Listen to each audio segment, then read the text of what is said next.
निगरान सूबे वजीर रेवेन्यू यूनिस ढागा ने कहा कि किसी भी मुल्क की मुआशी सूरत को बेहतर बनाने के लिए स्मॉल इंडस्ट्रीज का किरदार इंतहाई अहम होता है और हैदराबाद स्मॉल चैम्बर के मसाइल के हल के लिए हर मुमकिन कोशिश की जाएगी। वो आज Hyderabad chamber of small traders and small industries से इजलास की सदारत कर रहे थे।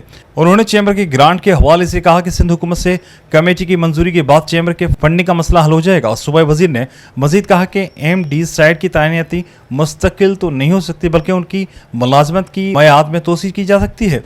कोशिश करेंगे कि MD साइड की तैनाती ज़्यादा से ज़्यादा मियाद के लिए हो।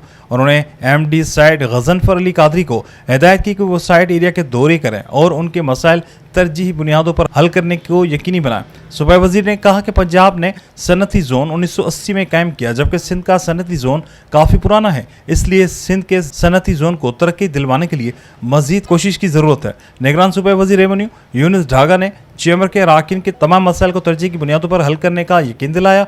कबल Hyderabad chamber of small traders and small industries के सदर फारूक शेखानी ने खुतबा इस्तकबालिया पेश किया और चैम्बर को दरपेश मसाइल से मुतल्लिक तफसीली आगाही दी।